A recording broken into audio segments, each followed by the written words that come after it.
C'est parti. On va partir. Oui, c'est bon, c'est parti. Au sommaire, on parlera de quoi de neuf avec l'identité nationale de santé, l'INS. On parlera de comment on fait en pratique, en fait, pour appliquer le référentiel national d'identito-vigilance, pardon, quand un patient ou un usager arrive. On fera donc le bilan et des cas concrets de l'ASN et puis du Centre régional d'hémovigilance et de sécurité transfusionnelle, et on vous redonnera quelques éléments d'identito-vigilance secondaire. Voilà. Je laisse donc la place maintenant à Madame Boudry. Merci Noël. Du coup, bonsoir à tous. Donc, effectivement, moi, je vais vous parler de ce que c'est l'identité nationale de santé, dont vous avez peut-être entendu parler, et qui est apparu dans le cadre de l'identito-vigilance. Donc, l'identito-vigilance, juste pour faire une toute petite définition, c'est toute l'organisation qui est mise en place dans une structure afin de s'assurer qu'on a le bon patient au bon moment en face de nous. Donc voilà, l'INS, du coup, il est apparu comme un projet socle de la feuille de route du national du numérique en santé. Et c'est aussi un volet du numérique, je vais y arriver, volet numérique du Ségur, pardon. Et depuis le 1er janvier 2021, c'est obligatoire de référencier l'INS avec des traits de référence, on verra ensuite ce que c'est, pour pouvoir échanger des données de santé. Tu peux passer, parfait. Du coup, l'INS, qu'est-ce que c'est? Donc, je parlais de traits de référence. Peut-être que j'emploierai aussi le terme de traits stricts ou des traits INS. Et donc maintenant, ce qu'on demande, c'est lorsqu'on crée un dossier d'usager, c'est de renseigner à chaque fois, à chaque création, son nom de naissance, le premier, à minima en tout cas, le premier prénom de naissance, la date de naissance, son sexe et son lieu de naissance. Et donc l'INS, finalement, c'est un matricule INS, donc c'est un numéro d'identification au répertoire des personnes physiques ou alors un numéro d'identification d'attente. Donc en gros, c'est de savoir si on est au régime de la sécurité sociale avec une nationalité française ou non. Ensuite, il y a les fameux traits INS que je viens de vous citer. Et il y a également un object identifier qui revient à, maintenant vous avez peut-être vu apparaître dans vos logiciels, un petit bouton qui permet de faire appel à ce qu'on appelle un téléservice INSI qui a été créé par la CNAM. Et c'est ce qui permet de récupérer le matricule, enfin en tout cas l'INS. Et donc l'objet identifier, ça va permettre de tracer l'appel qui est fait depuis votre logiciel afin de savoir qui a attribué tel ou tel matricule. Donc voilà, c'est composé de tout ça, l'identité INS. Concrètement, à quoi ça sert? Ça permet de fiabiliser l'identité de l'usager tout au long de sa prise en charge et d'échanger et de partager des données de santé avec des partenaires. Son utilisation, bien évidemment, elle est restreinte, donc un cercle de confiance d'acteurs, et donc les acteurs qui entrent dans la prise en charge du patient. Donc voilà, les acteurs de la santé, du médico-social, et du sanitaire, etc. Tu peux passer, parfait. Donc là, on en vient aux avantages finalement de cette INS, c'est pas pour vous embêter, hein. C'est du coup, ça va permettre de rattacher directement un document qui est reçu par un prestataire, un partenaire, etc. Ou alors que vous avez scanné, un dossier qui existe déjà dans votre logiciel. Ça permet aussi du coup de créer une nouvelle identité automatiquement sans devoir renseigner tous les traits à la main. Et ça permet forcément de maintenir la qualité de votre base de patients qui revient à voir ce que vous avez dans votre logiciel. Et ça permet du coup de détecter s'il y a des doublons et donc d'éviter, lorsque vous recréez une identité, d'avoir des doublons que vous allez devoir finalement fusionner à terme. Tu peux passer. Ensuite, vous avez sans doute entendu parler du dossier médical partagé. Ça permet d'alimenter et de le consulter. Donc déposer des documents sur le dossier médical partagé, d'échanger par messagerie sécurisée avec les patients sur mon espace santé, de faciliter du coup le partage des objets d'ICOM, style voilà, les images sur CD ou les impressions de compte rendu ou les images de radiologie, etc.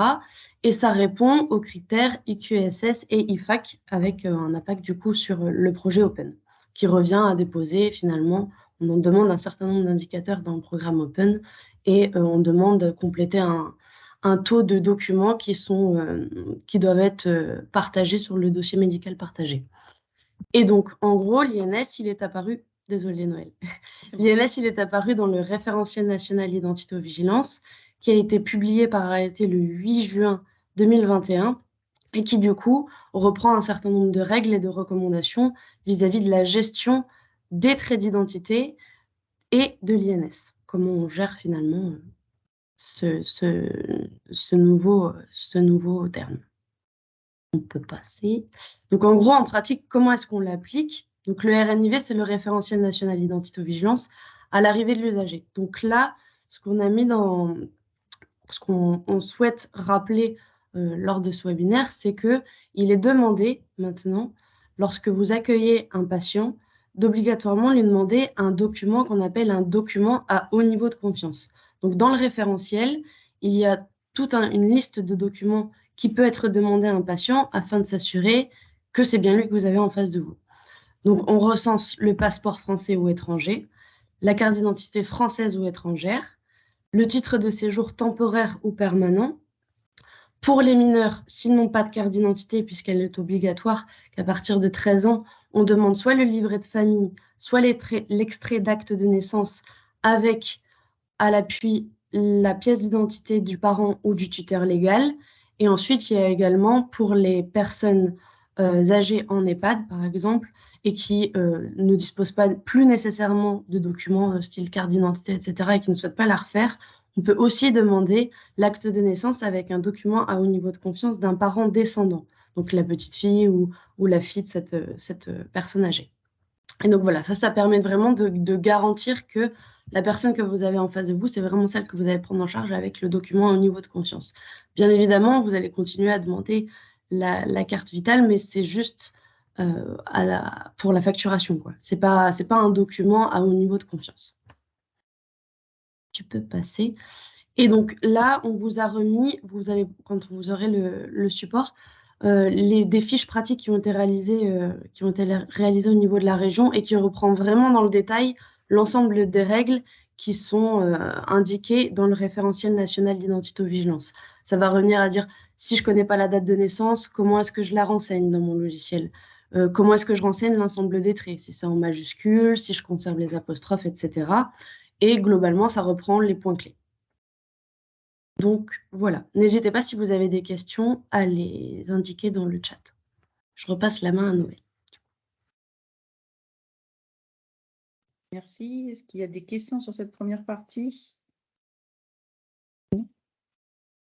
Oui.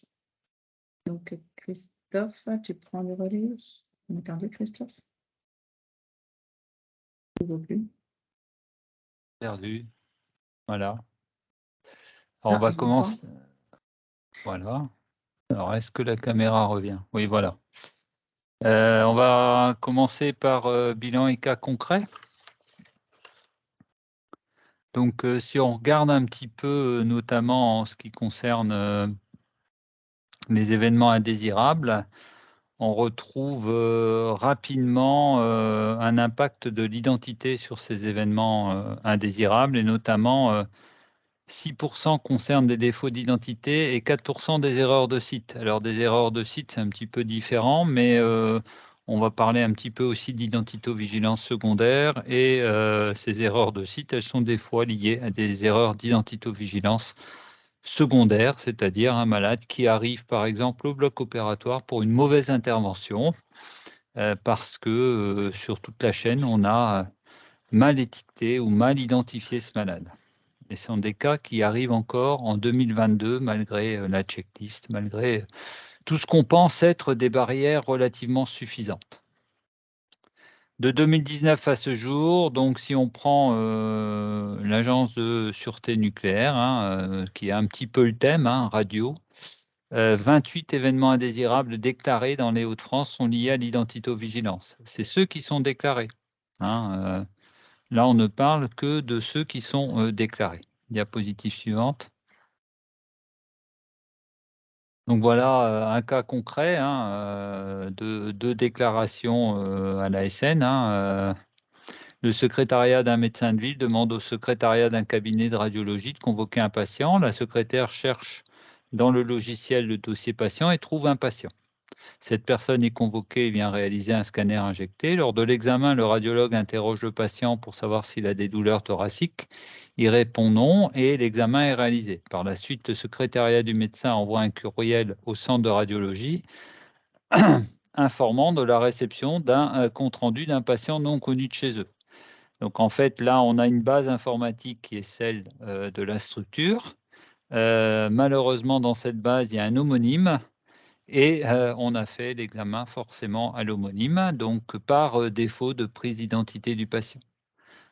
Conséquence de cet événement-là, un examen pour rien à un patient, un retard de prise en charge du bon patient, un patient irradié pour rien, le cabinet de radiologie qui joue un petit peu tout simplement sa prestance et sa qualité, hein, parce qu'il fait une erreur, donc le médecin prescripteur il peut commencer à avoir des doutes sur ce cabinet de radiologie. Donc il y a une somme de choses qui sont impliquées par cette erreur d'identito-vigilance et avec donc forcément au bout une déclaration d'événement indésirable.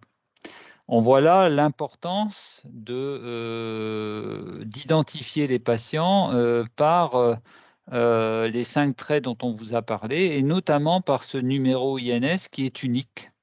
Et on va là effectivement toucher un grand pan de toute la médecine de ville, puisque si les établissements de santé sont rapidement mis à l'INS un peu contraints et forcés, la médecine de ville, dans tous ces logiciels, va devoir s'y mettre, que ce soit des logiciels un petit peu bien faits, publics et connus, ou bien des logiciels tout à fait faits à la maison pour encore certains de cabinets. Et je ne parle pas des médecins généralistes. Diapositive suivante. Cas concret 2, hein, déclaré toujours, le brancardier vient chercher le patient X dans le service, chambre double pour une procédure de pose d'endoprothèse biliaire. Il prend son voisin de chambre et descend le patient au plateau interventionnel. Celui-ci est accueilli par le radiologue qui l'a appelé plusieurs fois par son nom X et lui a expliqué la procédure qui allait être réalisée. Le patient confirme les différents éléments et l'anesthésiste réalise l'induction. Au cours de la procédure, on découvre qu'il y a une erreur et que ce n'est pas le bon patient, qui ne devait pas avoir cette procédure-là. Donc, vous voyez, même les patients peuvent vous induire en erreur. Donc, attention, ces événements-là ne sont pas rares et existent encore en 2022, malgré un nombre important de barrières mises en place. Résultat, pareil, retard de prise en charge du bon patient, examen inutile à un patient qui n'en avait pas besoin et une déclaration de IGS qui prend du temps à tout le monde, à la fois à l'établissement, mais également à la cellule qualité et aux soignants qui doivent, pour compléter le IGS, réaliser un volet 1 puis un volet 2 avec une ERMM. Autre déclaration, donc il y en a beaucoup, hein, même si sur le nombre d'examens réalisés, ça paraît peu, mais ce nombre d'erreurs d'identité est quand même relativement fréquent, sans que ne soit déclaré d'ailleurs tout ce qui est rattrapé probablement à la dernière minute, hein. Défaut de vérification d'identité, un patient est amené à l'examen par un brancardier, le soignant le fait entrer en salle, le patient, sans vérifier l'identité, il fait confiance au brancardier. Ça, c'est un grand classique. Donc là, non, le soignant doit revérifier l'identité et demander au patient d'épeler son identité, la vérifier avec éventuellement le bracelet d'identité si le patient est porteur d'un bracelet d'identité ou avec une autre pièce de manière à être certain de l'identité du patient. Et ça, c'est un phénomène qu'on voit même nous quand on fait des consultations, par exemple des consultations d'anesthésie. Il n'est pas rare qu'un patient se lève au nom d'un autre, dans la mesure où personne s'est levé. Donc, hop, je me lève comme ça, je gagne un tour et je passe plus vite à la consultation. Ça, c'est quelque chose de très, très fréquent dans les salles de consultation. C'est pour ça qu'il faut faire très attention. Je pense qu'en radiologie, c'est un petit peu pareil. Le patient qui en a un petit peu marre d'attendre, tout d'un coup, il voit que personne se lève et hop, il y va. Le manipulateur appelle un patient dans la salle d'attente, un patient s'avance, le professionnel ne vérifie pas l'identité, c'est exactement ce que je viens de vous raconter. Le soignant demande au patient: vous êtes X? Madame X n'a pas bien compris et répond oui parce que Il peut y avoir des phénomènes de surdité, donc c'est le patient qui épelle son nom et pas le soignant. Comment vous appelez-vous? Défaut d'élocution, donc tous les gens qui ont des troubles cognitifs aussi, qui sont très gentils, qui vont vous dire oui, oui. Interruption de tâche, c'est-à-dire que entre deux, on est en train de faire rentrer quelqu'un, on est appelé au téléphone ou on nous interpelle pour rendre un examen et on oublie de vérifier l'identité. Et c'est là, à chaque fois, que l'erreur va se mettre en place. L'IDE répond au brancardier alors qu'elle est sur un autre acte de soins, respiration. Pas de bracelet d'identification ou de personnes ressources. Ça, c'est des choses qui sont toujours qu'on retrouve dans les différentes erreurs d'identité. Les homonymies, alors il faut savoir que les homonymies sont relativement fréquentes, contrairement à ce qu'on pourrait croire, voire les homonymies avec les mêmes dates de naissance. Ça, c'est des choses qui peuvent arriver en sachant que si vous avez 365 jours dans l'année, donc forcément, on est très vite sur des dates de naissance qui peuvent être très proches, sur des homonymies. Erreur d'étiquette sur l'ordonnance, ça c'est quelque chose d'extrêmement fréquent. Alors ça peut être un autre séjour du patient, donc ça va encore à peu près, mais ça bloque un tas de récupération de données. C'est ce qu'on appelle l'IEP, ça bloque, un tas de récupération des données parce qu'il y a une erreur et donc l'informatique dit: «Il y a erreur». Et notamment, quand on fait, de la transfusion, même si, je vais sur un autre terrain qui sera dévoilé après. Et étiquette d'autres patients, ça c'est très fréquent dans les dossiers patients papier, des étiquettes soit glissées d'un autre patient ou des étiquettes restantes, donc ça, attention aux étiquettes qui sont dans un dossier à vérifier également et peuvent être source d'erreur. Un cas concret, qui n'est pas, lié à une déclaration, à la sûreté nucléaire, qui n'est pas lié à la sûreté nucléaire elle-même, Monsieur X a rendez-vous dans un centre de radiologie en ville pour réaliser une échographie. Suite à son examen, Monsieur X est parfaitement satisfait de sa prise en charge. En effet, l'accueil, par la secrétaire et le médecin était plaisant et le médecin a bien vérifié le site à investiguer, lui a bien expliqué l'examen complémentaire. Pour autant, le médecin n'a pas demandé au patient de se présenter, la secrétaire n'a pas demandé la carte d'identité et lorsque le patient lui propose, la secrétaire lui répond qu'il n'en a pas besoin, elle n'a utilisé que la carte vitale.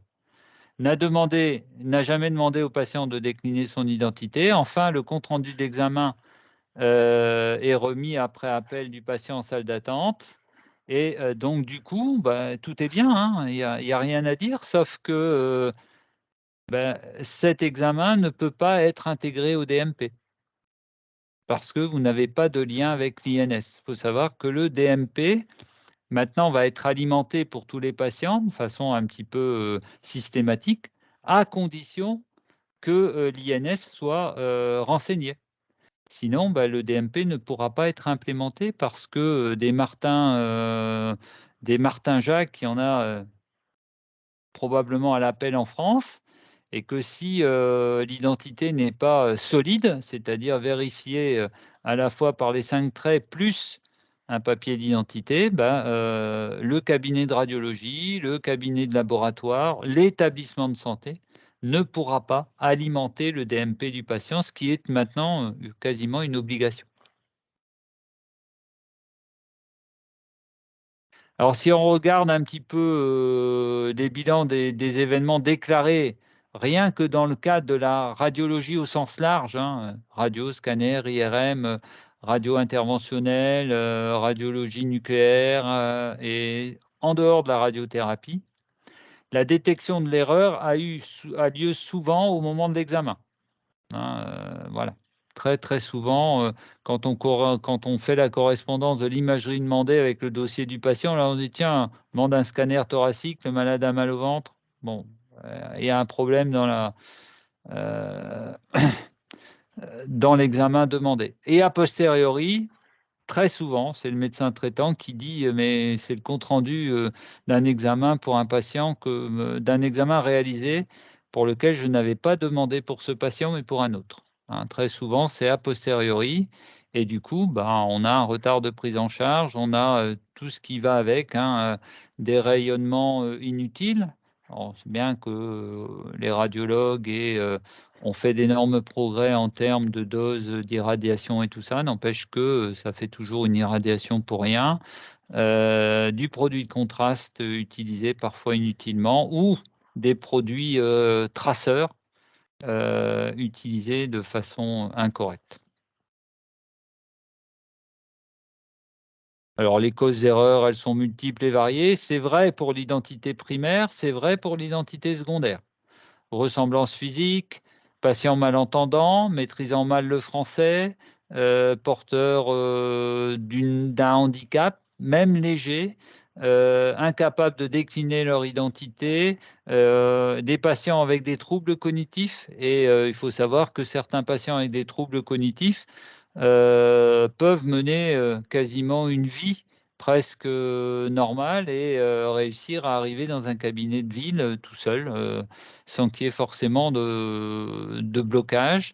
Documents d'identité pas toujours présentés et ça, c'est un vrai problème en ville et je comprends aussi, moi je comprends le médecin généraliste qui depuis 10 ans voit la même personne, d'aller lui demander son papier d'identité, c'est quelque chose qui est compliqué, puis ça consomme un peu de temps au départ pour aller chercher l'INS. N'empêche que je pense que si tout le monde veut implémenter le DMP correctement, il va être nécessaire qu'il y ait un jour un effort, à un moment, de valider l'identité ou de la revalider. Alors peut-être qu'il y aura des normes qui vont dire que vous devez la valider tous les ans, tous les 2 ans. Mais voilà. En tout cas, dans les cabinets de radiologie, dans les laboratoires, où les gens ne sont pas censés revenir très régulièrement, sauf certains qui ont leur clientèle fidèle, là, le papier d'identité paraît incontournable.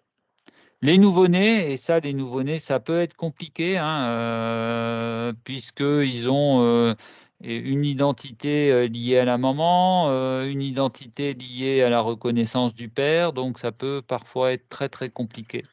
Les prénoms composés ou non, usuels, les plus grandes difficultés qu'on a avec la mise en place de l'INS et le recueil du nom de naissance, c'est pour les dames.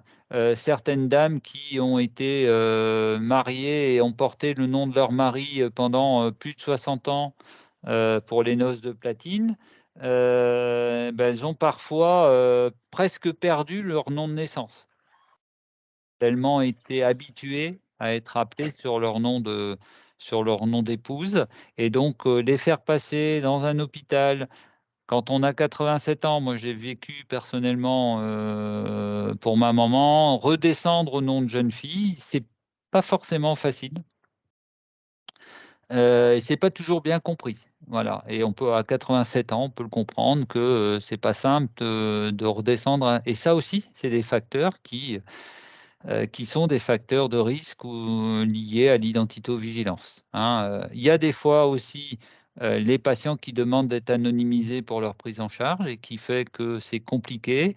Vous avez aussi maintenant les patients qui changent de genre, où ça peut être des fois un petit peu compliqué, tant que, le changement de genre n'a pas été validé par une nouvelle pièce d'identité. Certains patients, peuvent se sentir parfaitement féminins alors qu'ils sont nés masculins. Tant que ce changement de genre féminin, malgré toutes les transformations, n'a pas été validé au plan, institutionnel et national, il reste malheureusement sur le genre masculin. Voilà et certains peuvent trouver ça effectivement, choquant, ce qu'on peut comprendre, mais quelque part, pour le moment, on en reste à ça. Examen fait sous une identité, voilà, et donc les entrées en urgence aussi, c'est des sources d'erreurs d'identité, et quand on ne connaît pas l'identité ou qu'on n'en est pas certaine, il vaut mieux, vraiment dire: «Je ne connais pas l'identité» et plutôt que dire: «Ah oui, mais c'est monsieur machin» parce qu'on a un bribe et dans ce cas-là, on se retrouve avec des erreurs qui vont se mettre en place. On va accélérer un peu, lié aux identités, les dates de naissance inconnues, donc vous verrez des exemples, des homonymes et puis lié à la technique, les logiciels pas adaptés, des logiciels qui croquent les noms, pas prévus pour la prise en compte du nom de naissance, des logiciels qui sont peu conformes.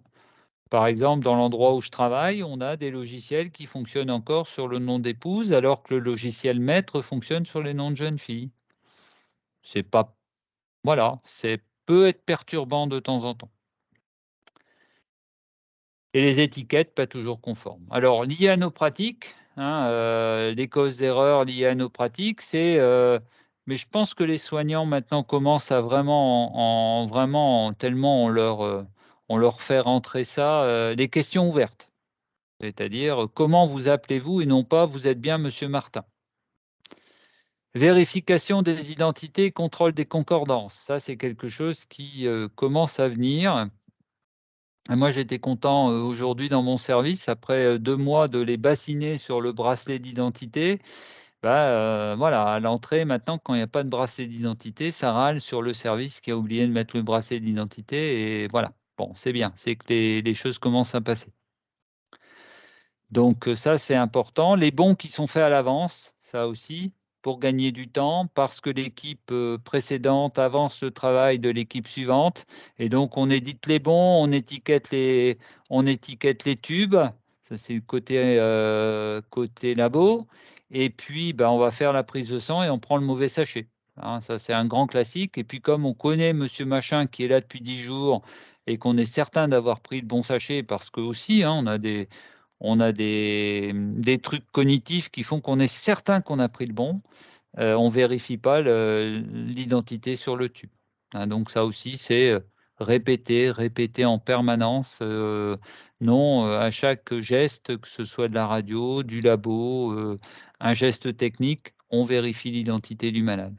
Lié à l'organisation du travail, bon, bah, ça, c'est, la communication, la coordination entre les équipes, entre les soignants, donc 2 manipulateurs, un qui fait l'entrée informatique, l'autre qui fait, le geste en salle et puis là, bah, vous avez 2 identités différentes, voilà, donc c'est la même personne qui vérifie l'identité et qui rentre l'informatique. Ça, c'est vraiment des pièges nés de l'informatique maintenant, hein, ce sont des pièges qu'on voit arriver de plus en plus et tout à l'heure, je parlerai un petit peu d'informatico-vigilance parce que c'est important.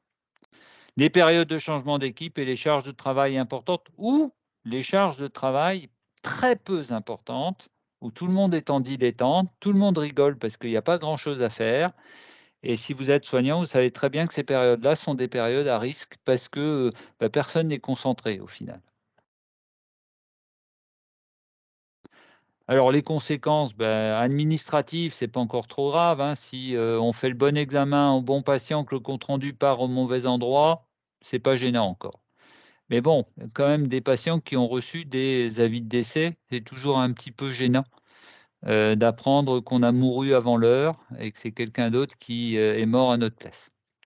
Des résultats d'examen de laboratoire scannés dans le mauvais dossier du patient, ça va encore parce que et encore, ça peut amener à des raisonnements faux si on ne regarde pas l'identité du papier. Création de doublons, ça c'est très, très embêtant dans tous les systèmes logiciels parce que vous allez avoir, un patient qui va avoir, 2 dossiers, donc il va falloir les fusionner, mais est-ce qu'on est sûr que c'est bien le bon patient? Donc ça, c'est très compliqué pour les établissements de santé. Il y a certains établissements de santé qui ont des listes de doublons, mais monstrueux. Et ça, c'est important qu'à l'entrée, au bureau des entrées, dans l'identification et l'identité primaire, les personnes, qui sont chargées de faire, l'ouverture du dossier soient extrêmement vigilants et c'est vrai qu'on glorifie les soignants, hein, quel métier merveilleux. Il faut savoir que les gens au bureau des entrées sont le début de la chaîne du soin et ils font aussi un métier merveilleux avec des risques qui sont relativement importants.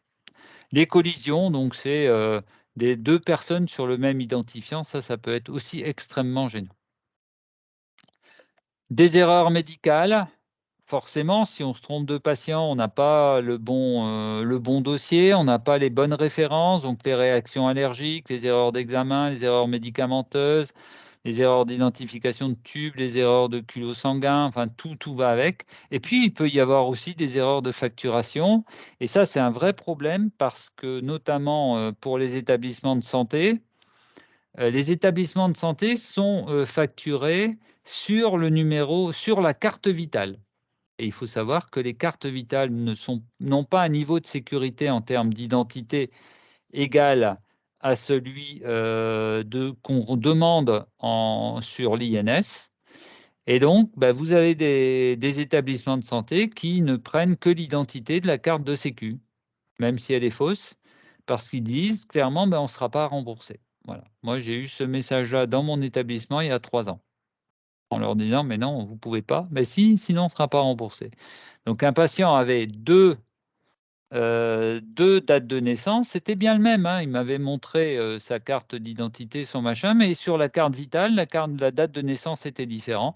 Donc l'établissement dans lequel j'étais a pris le numéro, de la carte de naissance de la carte vitale, avec tous les risques d'erreur qui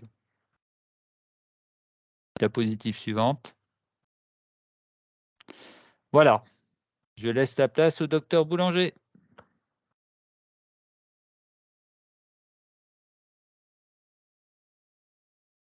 Merci Christophe. Je vais couper ma caméra pour avoir une meilleure qualité audio.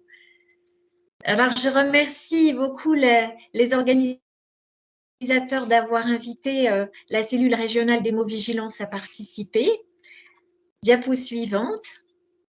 Alors, en hémovigilance, on parle d'incidents graves de la chaîne transfusionnelle qui sont déclarés dans un logiciel qui s'appelle eFit. Et en Hauts-de-France, en 2021, grâce aux déclarations des correspondants d'hémovigilance, eh bien, on a recensé la moitié de dysfonctionnements relatifs à l'identification des patients. Donc, ces incidents de la chaîne qui sont relatifs à l'identification des patients représentent 49%, c'est-à-dire la grosse partie de camembert jaune moutarde des incidents de la chaîne transfusionnelle. Vous voyez, c'est une proportion très importante puisque en transfusion sanguine, il y a une vigilance particulière sur l'identité du patient. Au niveau national, cette proportion est de 42,8%. Alors, j'ai choisi de vous présenter 2 cas qui concernent l'identification de patients receveurs, mais en matière de chaîne transfusionnelle, on pourrait avoir également des dysfonctionnements sur l'identification de donneurs de sang, avec, lors de collecte de sang, des ruptures de liens don-donneur, c'est arrivé. Diapo suivante, s'il te plaît, Noël. Le cas numéro 1, c'est celui d'une patiente de 67 ans qui est admise dans un établissement de santé. Elle présente à l'admission un titre de séjour qui ne comporte pas de date de naissance complète, mais uniquement l'année de naissance. Elle est donc enregistrée à l'admission avec une identité saisie avec date de naissance au 1er janvier 1952, son année de naissance. Clic. Elle se présente avec des résultats d'examen immunohématologique qui proviennent d'un laboratoire extérieur, laboratoire de ville, qui sont édités également avec cette identité, avec la date de naissance 1er janvier 1952. Il s'agit de 2 déterminations de phénotype érythrocytaire ou groupe sanguin et une recherche d'anticorps anti-érythrocytaires ou RAI négative provenant de la veille et du jour avant. Diapo suivante. En raison d'une anémie à 7,7 g, le praticien en charge de cette patiente va faire une prescription de 2 concentrés de globules rouges ou CGR, sans qualification particulière, avec l'identité patient à la date de naissance 1er janvier 1952. Et cette prescription est adressée au site de l'établissement français de sang, structure de délivrance, avec les résultats de phénotype érythrocytaire, les 2 déterminations, le résultat de RAI négatif datant de moins de 3 jours. On est donc sur une concordance d'identité, notamment sur la date de naissance. L'établissement français du sang va donc délivrer 2 poches de sang ou CGR avec édition d'une fiche de délivrance à l'identité de cette patiente avec cette date de naissance au 1er janvier 1952. Les 2 concentrés de globules rouges sont transfusés à la patiente. Clique Noël, s'il te plaît. Voilà, la tolérance immédiate est très bonne et le lendemain, la patiente est heureuse de rentrer à domicile tout s'est bien passé, me direz-vous. Mais alors, diapo suivante. Le jour de la sortie, une alerte est émise par le portail de surveillance de l'établissement français du sang. Cette alerte fait part de l'existence dans la base des receveurs de l'EFS, qui est une base régionale de l'EFS Hauts-de-France. Il existe un dossier avec une identité homonyme, c'est-à-dire un doublon. Homonyme, même date, même nom de naissance, même prénom de naissance, même sexe et également le même nom d'usage, mais une date de naissance qui diffère, une date de naissance au 31 décembre de la même année. Or, sur ce dossier homonyme, on a connaissance de l'existence d'un allo-anticorps anti-érythrocytaire, un anticorps dangereux en transfusion qui s'appelle un anticorps anti-Phi1 ou anti-Phi-A. Et donc, la patiente aurait dû avoir besoin de transfusion de sang phénotypé Phi1, Phi-1 compatibilisé. Donc, que fait l'EFS en découvrant en fait ce doublon dans sa base receveur? L'EFS va immédiatement contacter l'établissement de santé. Clique Noël pour faire apparaître l'hôpital. Voilà, l'EFS informe le médecin prescripteur ainsi que le correspondant d'hémovigilance de l'existence de ce doublon, ne différant que par la date de naissance. Or, la patiente est sortie. Que faire? On met en place à ce moment-là, grâce au médecin traitant qui est joignable, qui va se mettre en contact avec la patiente pour que soit mis en place un suivi clinique et biologique post-transfusionnel, puisqu'elle a reçu en fait des poches qui n'étaient pas phénotypées Phi-1 ni compatibilisées.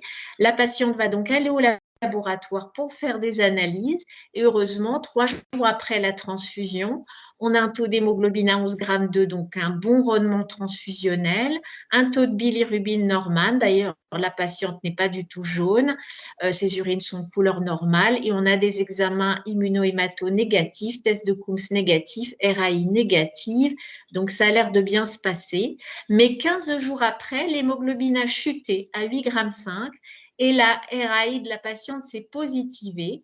On détecte à ce moment-là un nouvel anticorps, donc c'est donc une patiente bonne répondeuse au plan immunologique, un nouvel anticorps anti-érythrocytaire qui est cette fois un anti-JK2, autre anticorps d'intérêt transfusionnel. Donc ça lui fait 2 anticorps dangereux. Vous voyez, il y a des patients qui cumulent.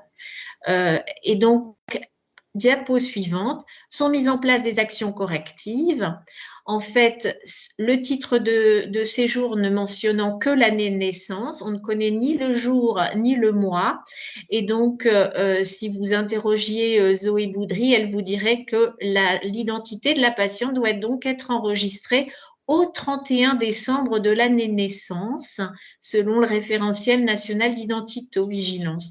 Donc, les dossiers vont être dans toutes les structures, établissements de santé, cabinet médical, laboratoire de vie, l'EFS. Les dossiers vont être donc corrigés, fusionnés sous la bonne identité au 31 décembre. On va donc annuler les résultats d'examen biologique édités sous la mauvaise identité avec la mauvaise date de naissance. On va demander à la patiente de détruire les résultats papier qui auraient été édités. On va donc mettre à jour ces protocoles transfusionnels et à l'EFS et dans l'établissement de santé pour tenir compte des 2 allo-anticorps, l'anti-Phi1, l'anti-JK2 d'intérêt transfusionnel et informer la patiente qu'elle a besoin donc de protocoles transfusionnels particuliers. Et tant mieux, les patients adorent avoir besoin de protocoles transfusionnels particuliers. Ils ont l'impression d'être exceptionnels. Donc, tout le monde est informé pour que le dysfonctionnement ne se reproduise pas. Le deuxième cas, c'est celui d'une patiente qui est admise dans un établissement de santé. C'est une femme jeune, 36 ans. Elle est au terme de sa 5e grossesse. Elle arrive pour accoucher. Elle arrive dans un établissement de santé qui dispose d'une maternité de niveau 2, d'un laboratoire de biologie médicale qui fait ses examens immunohématologiques et d'un dépôt de sang qui est un dépôt de délivrance qui assure donc l'attribution nominative de poches distribuées par l'EFS. Donc, cette patiente arrive pour accoucher. Imaginons qu'en urgence vitale immédiate, il y ait besoin de sang pour transfuser cette patiente à cause d'une hémorragie du postpartum immédiat, ce qu'on appelle une hémorragie de la délivrance. Quel serait le phénotype des concentrés de globules rouges qui seraient délivrés en urgence vitale immédiate? Première réponse, vous pouvez délivrer des CGR de phénotype O-, donc RH-1, -1, -2, -3. Deuxième possibilité, on pourrait délivrer en urgence vitale des CGR de phénotype O+, donc RH1, -3, -4. Eh bien, dans le cas présent, la bonne réponse pour une femme en âge de procréer, donc femme de moins de 50 ans, si vous n'avez aucun résultat de phénotype érythrocytaire, aucune connaissance de groupe sanguin, vous seriez amené à délivrer du sang O négatif. Diapo suivante. La patiente ne vient pas sans rien, elle vient avec sa petite valise, mais elle vient aussi avec les résultats d'examen. Merci de cliquer. Voilà, elle vient avec les résultats d'examen immunohématologique qu'elle a réalisé au laboratoire de ville, qui sont édités avec sa date de naissance au 21 décembre 85. 21 décembre 85, comme son titre de séjour l'indique. Elle vient avec donc 2 résultats de phénotype érythrocytaire valides, ainsi qu'une RAI négative au cours du suivi de sa grossesse. Et cette patiente est de phénotype A+, donc RH1, -3, -4. Dans ce cas, je repose la question. Si en urgence vitale immédiate, la patiente faisait une hémorragie du postpartum et avait besoin de sang en urgence vitale, quel serait le phénotype des CGR à lui délivrer? Première possibilité, est-ce qu'on délivrerait du sang O négatif, RH -1, -2, -3, ou du sang O positif, RH1, -3, -4? Eh bien, dans le cas présent, la bonne réponse serait du sang O positif, RH1, -3, -4, pour être phénocompatible avec son phénotype, puisqu'elle est A+, RH1, -3, -4, donc femme en âge de procréer, il faut du sang phénotypé. Diapo suivante. Eh bien, la patiente accouche, tout se passe bien. Noël va cliquer pour faire apparaître le petit bébé. L'accouchement se passe bien. C'est un bébé de 2,9 kg, une petite fille qui a un Apgar à 10, donc elle va très très bien.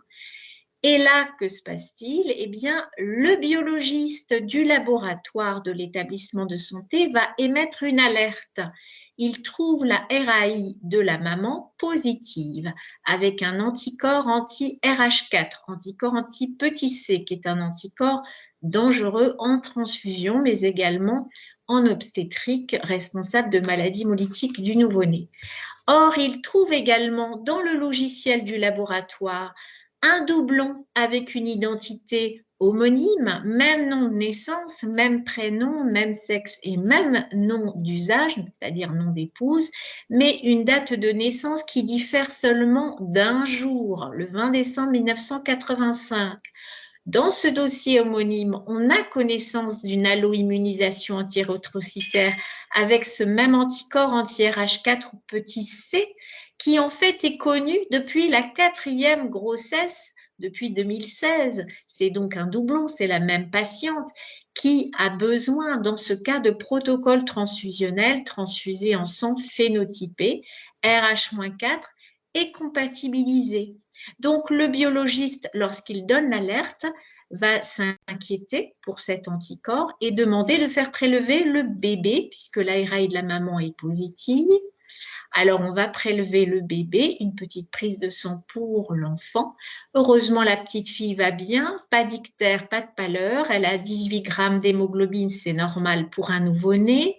Sa bilirubine est normale, mais elle est bien de phénotype RH4, petit c+, c'est-à-dire que c'est bien une incompatibilité materno-fétale, mais heureusement, le COMS est négatif chez l'enfant, c'est-à-dire qu'il n'y a heureusement pas de destruction des hématies ni fétales ni néonatales par l'anticorps maternel. Donc, vous voyez, c'est un happy end.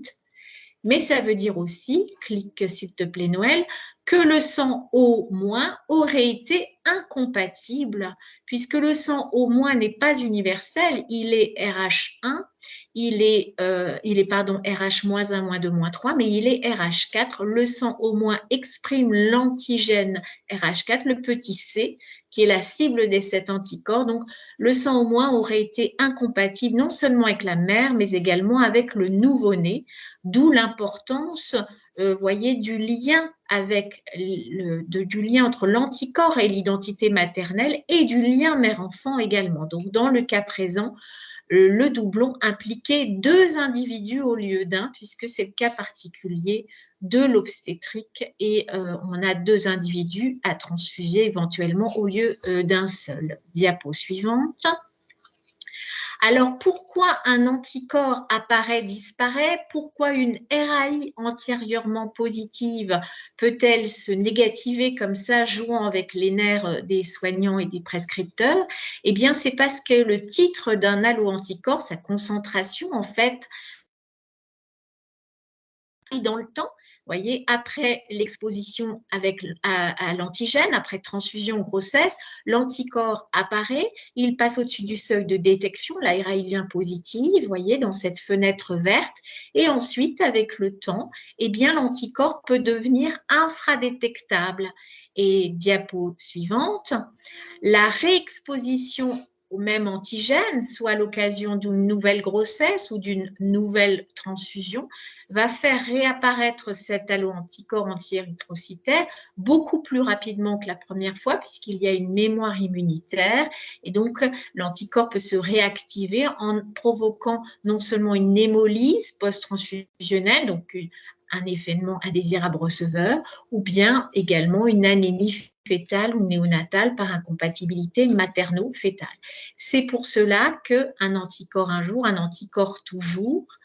L'instruction sur l'acte transfusionnel du 16 novembre 2021 indique que pour tout patient transfusé, il faut un suivi post-transfusionnel par le biais d'une recherche d'anticorps anti-érythrocytaires ou RAI à réaliser dans un délai de 1 à 3 mois après cette transfusion, et les résultats de cette RAI doivent donc être transmis au prescripteur et au site de délivrance, éventuellement par le correspondant d'hémovigilance. Donc, le taux de retour de RAI dans un établissement est un indicateur de bonne qualité du travail d'hémovigilance dans l'établissement. Donc, comme je le disais, un anticorps un jour, un anticorps toujours, hein, d'où l'importance du lien avec l'identité patient sécurisée par l'intermédiaire de l'INS. Donc, j'espère vous avoir convaincu. Et bientôt, diapo suivante, les résultats d'examen immunohématologique, comme tous les résultats d'examen biologique, seront donc intégrés dans mon espace santé, c'est-à-dire le dossier médical partagé. Donc, ce sera dans mon espace santé. Ça deviendra obligatoire au 31 décembre 2022, mais il y a déjà des laboratoires qui injectent les résultats dans mon espace santé et les transmettent également aux prescripteurs par le biais de la messagerie sécurisée de santé. Donc, ce qui, j'espère, évitera de devoir reprélever des phénotypes érythrocytaires puisqu'on n'en change pas sauf greffe de cellules. Diapo suivante. Et donc, merci encore pour votre attention et je me tiens à disposition des professionnels de santé, notamment biologistes correspondants d'hémovigilants responsables de dépôt, si vous avez des questions sur ces cas. Merci. Je redonne la parole. Merci. Merci, docteur Boulanger. Christophe, tu peux reprendre la suite. Tu étais encore avec nous. Avec vous. Merci Emmanuel pour ces cas. Alors ce que j'aimerais rajouter, c'est que la transfusion, enfin, le monde de la transfusion est quand même probablement le monde qui rapporte le plus d'erreurs d'identité, mais c'est justement parce qu'il y a un travail de fou fait sur justement les risques liés à l'identité. Et donc forcément, c'est une vraie loupe sur l'identito-vigilance et qui dévoile vraiment les problèmes qu'on connaît moins ailleurs parce que c'est beaucoup moins déclaré, tout simplement. Voilà, il y a vraiment un focus par la transfusion sur ces erreurs d'identito-vigilance qu'on connaît tous. Alors maintenant, identito-vigilance secondaire, voire même primaire, qu'est-ce qu'on doit faire en tant que soignant pour avancer? D'abord, être bien conscient que l'identito-vigilance secondaire ou même primaire, hein, comme je vous ai dit tout à l'heure, hein, le personnel du bureau des entrées, c'est un acteur, c'est probablement le premier acteur du soin, même si ce n'est pas décrit comme ça, mais c'est vraiment la base et on ne peut pas faire d'acte de soin sans identito-vigilance, c'est pas possible. Cette identito-vigilance, elle doit être présente à chaque étape du parcours de l'usager et c'est à chaque fois qu'on se dit: «Oh bah oui, mais on le connaît», que commencent les erreurs. Il y a donc des façons de faire qui sont simples. C'est le patient qui décline son nom, son prénom, sa date de naissance si besoin et pas le soignant qui demande. Je pense qu'on l'a répété plusieurs fois au décours du webinaire. Voilà, et éviter les questions: «Vous êtes bien madame ou monsieur?» et les patients sont gentils et ils n'ont pas envie de nous contrarier, donc ils diront «oui». Voilà, ils diront «oui», forcément, parce qu'ils sont en position d'infériorité, pour le peu qu'ils sont sur une table de bloc, à moitié nus, en ayant froid, qu'ils ont envie que ça se déroule vite. Ils finiront par dire «oui», comme les personnes qui avouent dans un commissariat, hein. C'est un petit peu pareil, c'est un petit peu la même situation. Excusez-moi de la métaphore. Alors voilà, et le but, c'est que le bon soin, le bon acte, le bon service, le bon diagnostic, la bonne thérapeutique soit administré au bon patient. Et puis, il y a tous les autres pièges. Identifier tous les éléments du dossier. Ça, c'est matériel à destination du patient. Les prothèses dentaires, les prothèses auditives, les lunettes. Bon, ça, on connaît bien quand on est soignant. C'est toujours embêtant, ennuyant quand on dit: «Ah bah oui, mais on a perdu, on les a égarés, on ne sait pas où c'est». C'est vrai pour ça, c'est vrai pour le dossier, c'est vrai pour les établissements qui ont du dossier papier et du dossier informatique, c'est vrai aussi pour les établissements qui sont informatisés et une des bases, c'est de s'assurer que le dossier informatique qui est ouvert est bien le bon dossier de patient.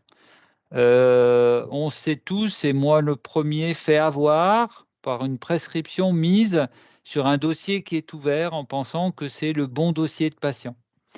Et en allant un petit peu plus loin en identito-vigilance ou en informatico-vigilance primaire, c'est de s'assurer qu'on a bien mis le bon patient dans la bonne chambre, avec le bon numéro de chambre. Parce qu'à partir de là va découler tous les traitements qu'on va mettre en place, d'autant que par volonté de confidentialité, les noms n'apparaissent plus, au lit du patient. Enfin, il y a beaucoup de choses qui ont disparu, donc on est dans un autre mode de pratique et il faut s'y habituer. Correctement rechercher, le nom du patient dans le logiciel, non pas par un nom entier, mais les 3 premières lettres du nom et du prénom. Vérifier que c'est le bon dossier qui est ouvert, qu'on est sur la bonne date de naissance. Attention aux homonymes ou aux homonymies proches dans les services, ça va très vite pour se tromper, quand on a déjà 3-4 premières lettres qui sont identiques dans un menu déroulant. Vérifier la concordance, donc sur les documents, étiquettes, comptes rendus, etc. Cohérence aussi, aller rechercher d'autres éléments pour être sûr que c'est bien les bons antécédents du patient, qu'on est bien en face du bon patient, s'assurer de la cohérence entre la prescription et l'usager. Ça, les laboratoires, ils sont très forts là-dessus quand vous vous trompez et qu'ils ont déjà reçu une série d'examens au nom du patient et qu'ils constatent que l'examen qu'ils reçoivent là, il est totalement différent.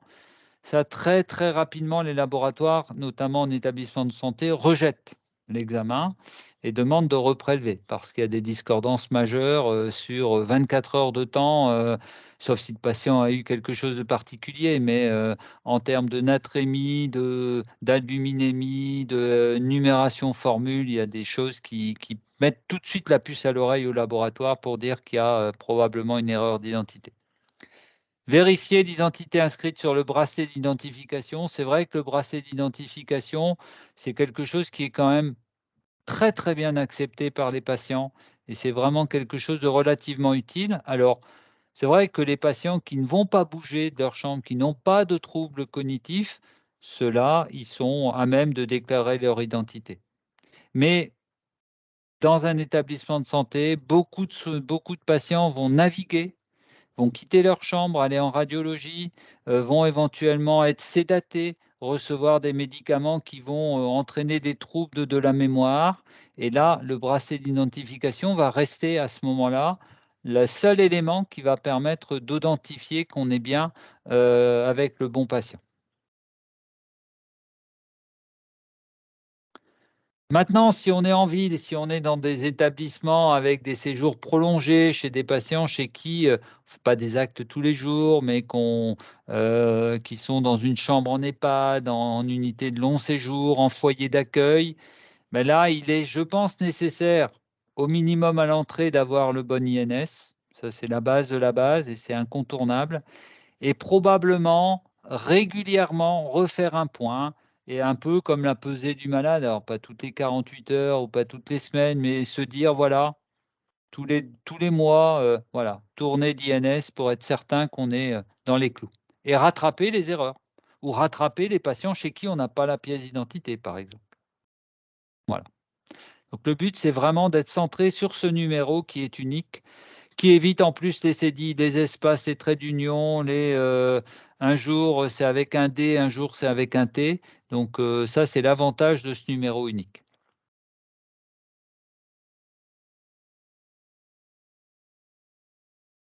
Alors toujours vérifier avec le patient quand on peut, ce qu'il y a sur la carte d'identité parce que certains patients vont vous dire: «Non, non, mais il y a une erreur sur la carte d'identité». C'est vrai, sauf que la carte d'identité reste le document officiel. Et prendre quelques minutes pour vérifier les données, ça c'est l'importance du premier contact du bureau des entrées, de l'ouverture du dossier.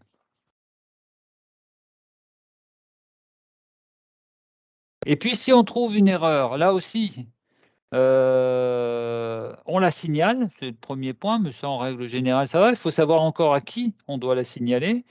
Dans les établissements de santé, on est, sur, des cellules d'identito-vigilance, hein, ce qu'on appelle les CIV. C'est clair que, quand on est, tout seul en ville ou dans des cabinets de radiologie, c'est le cabinet de radio qui doit avoir sa propre organisation et avoir une personne probablement référente capable de gérer le logiciel dans lequel sont rentrés les patients. Tant qu'on n'a pas modifié, tant que la personne ad hoc, n'a pas modifié, on reste dans la même configuration avec un signal qui permet de dire: «Attention, là, c'est un dossier, temporaire». Et on rentre tout dans ce dossier temporaire de façon à ce qu'on puisse après tout basculer d'un bloc. Parce que si tout d'un coup vous dites: «Ah ben non, mais je me suis trompé, on a fait une partie sur le dossier, une partie sur l'autre dossier», ça devient extrêmement compliqué après de tout regrouper. Et donc on ne change rien tant que le responsable de la cellule d'identito-vigilance ou le référent dans la structure, quelle qu'elle soit, du logiciel, fasse la modification lui-même et authentifie l'identité du patient pour créer un dossier qui soit le bon dossier au bon patient.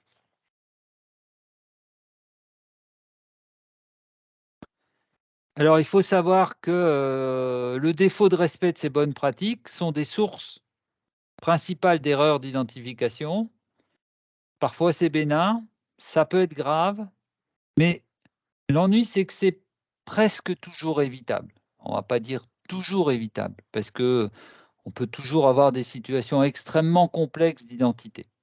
Mais c'est presque toujours, dans 99 des cas, évitable et un seul slogan, bien identifié pour bien soigner.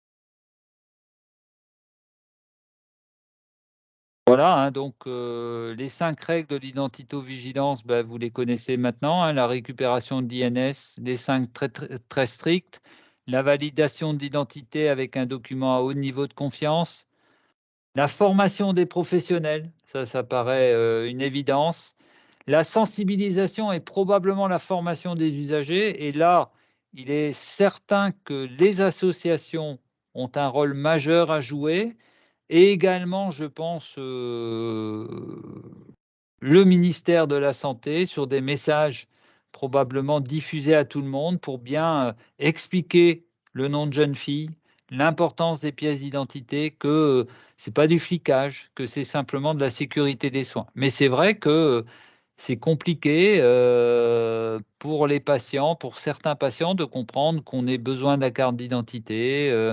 Il y a un sentiment de flicage qui peut exister. Donc il y a tout un travail de fond à réaliser là-dessus. Voilà. Je vous remercie pour votre écoute. Ce webinaire a été enregistré, donc il sera disponible pour ceux qui veulent le diffuser dans leurs différents services. On est ouvert aux questions. Noël? Est-ce qu'il y a des questions?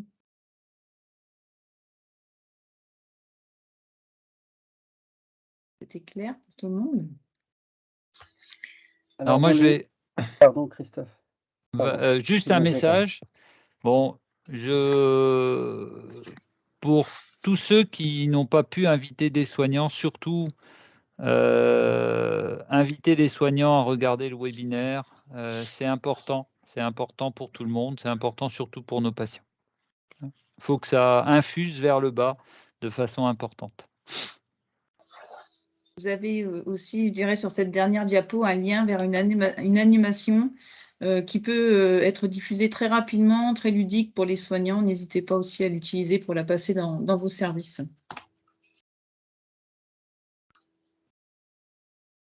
Et c'était pour relayer, pardon, au niveau du chat. Il y avait une question du docteur Boulanger, côté IMO, vigilance. À quand la carte vitale biométrique? Je ne sais pas si Zoé, on a des nouveautés ou des infos là-dessus. Non, j'ai pas d'infos là-dessus. Oui, on en a un peu parlé cet été parce que je crois que c'est un moyen de faire des économies de santé aussi pour éviter le trafic de cartes vitales. Donc, c'était un peu dans la revue de presse de l'été. Mais c'est d'écouter Christophe qui m'a fait penser à cette question, puisqu'effectivement, on imagine qu'une carte vitale biométrique pourrait ensuite avoir une valeur presque de niveau de confiance supérieur à ce qu'il est aujourd'hui. Donc, éventuellement, à voir.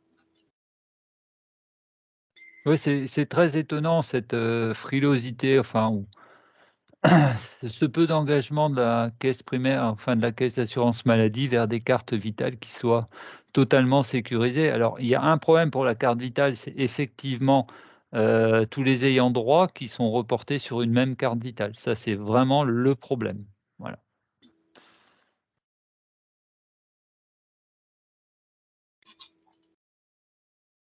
Pas de questions? On vous remercie alors d'avoir participé à ce webinaire. Surtout, voilà, je vais vous envoyer très rapidement le replay et le PowerPoint. Donc, n'hésitez pas à l'utiliser dans vos établissements et puis ainsi que l'animation. Et puis, vous pouvez aussi vous proposer le webinaire qui se passe. Voilà, il y a un webinaire jeudi midi, donc il y a encore des inscriptions possibles. Voilà. Ouais. Donc, merci Invitez à vos tous. soignants, invitez vos soignants. Oui. Merci à tous et bonne soirée. Merci, bonne soirée, merci. Merci, bonne soirée. Merci, Au revoir. au revoir. Au revoir.